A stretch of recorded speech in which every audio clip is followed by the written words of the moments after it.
నమస్తే అన్న. నమస్కారం. నాగబాబుకి ఎమ్మెల్సీ పదవి ఇచ్చి మంత్రిని చేసే సూచనలు అయితే కనిపిస్తున్నాయి. కానీ చాలామంది దీన్ని వ్యతిరేకిస్తున్నారు. మీరు ఎలా చూస్తారు?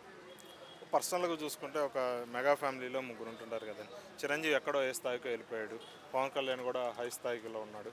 ఒక మెగా బ్రదర్స్‌లో ఇద్దరు ఒక పోటాపోటీగా నెంబర్ 1 స్థాయిలో ఉండి, ఒక నాగబాబు మాత్రం ఒక ఒక మిడిల్ లెవెల్ యాక్టర్‌గా కూడా ఒక కెరీర్ ముగించబోతున్నాడు. కాబట్టి ఇంత లోలో ఉన్నాడు. ఒక అన్నని ఆదుకోవాలి.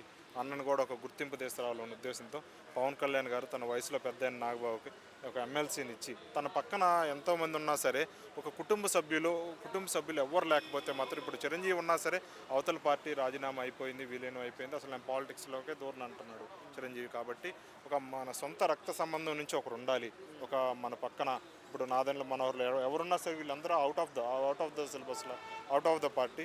ఒక మన కుటుంబ సభ్యుల్లో ఒకరు ఉండాలనే ఉద్దేశంతో సొంత రక్తమైన నాగబాబు గారిని ఎమ్మెల్సీకి తీసుకొని మంచి పదవి అప్పచెప్తున్నాడు. ఒక రకంగా అన్నను ఆదుకోవాలంటే వేరే రకంగా ఫైనాన్షియల్‌గా ఆదుకోవచ్చు కదన్న. అంటే పదవి అనేది ప్రజలకు సంబంధించింది కదా, పార్టీలకు సంబంధించింది. మరి ఈ ఇష్యూలో అతనికి అనుభవం లేదు నాగబాబుకి.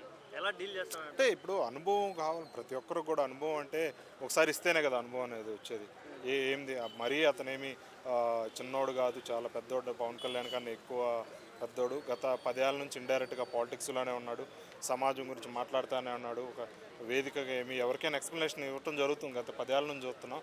అతనేమి చిన్నోడు కాదు, ఒక సీనియర్ యాక్టరు. గత ఇన్ని సంవత్సరాల నుంచి ఉన్నాడు. కాబట్టి తీసి పారేయడానికి లేదు, ఒక ఎమ్మెల్సీ పదవి ఇచ్చాడు. ఎమ్మెల్సీ కదా, దాన్ని ప్రజల నుంచి ఏమి ఎన్నుకోలేదు, ఒక ఎమ్మెల్సీ పదవి ఇచ్చారు. చూద్దాం తన సక్సెస్ అయితే మళ్ళీ భవిష్యత్తులో కూడా అంటే ఒక రుణం తీర్చుకోవడంలా ఉంటుంది. ఒక ఇద్దరు సక్సెస్ అయ్యారు, ఇతను కూడా కెరీర్ ముగింపు వచ్చేసేందుకు పాలిటిక్స్లో ఏదో ఒక ఎంట్రీ అయిపోతే మళ్ళీ పవన్ కళ్యాణ్నే మళ్ళీ దూషిస్తారు మళ్ళీ మీరు. ఎందుకంటే ఇప్పుడు జగన్మోహన్ రెడ్డి ఎలాగైతే తన చెల్లికి కానీ తల్లికి కానీ ఏ పదవికి ఇవ్వకుండా పక్కన పెట్టారు, ఇట్లానే జనసేన ఎదిగినాక ఒక పార్టీ 100% స్ట్రైక్ రేట్ వచ్చినాక తన సొంత అన్నని ఇన్ని సంవత్సరాల నుంచి 10 సంవత్సరాల నుంచి పవన్ కళ్యాణ్ వెంబడి తిప్పుకున్నాడు.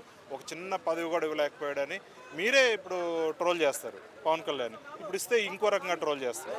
కాబట్టి ఏది జరిగినా సరే ట్రోల్ అనేది జరుగుతూనే ఉంటుంది.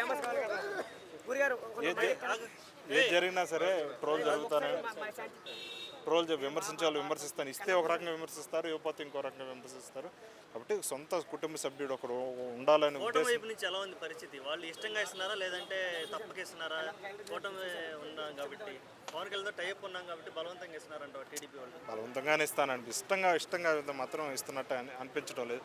ఎందుకంటే ఒక కూటమిలో ఒక భాగమైనా సరే ఎవరి పార్టీ వాళ్ళు సొంతగా ఎదగాలనుకుంటే తప్పితే అవతల పార్టీ వాళ్ళకి ఇంత ప్రిఫరెన్స్ ఇచ్చి ఒకే కుటుంబం నుంచి ఇద్దరిని తెచ్చుకోవడం అనేది ఒకవేళ ఇష్టం లేకపోయినా సరే పవన్ కళ్యాణ్ మీద ఉన్న గౌరవంతో కాదనలేక ఇస్తున్నట్టు అనిపిస్తుంది.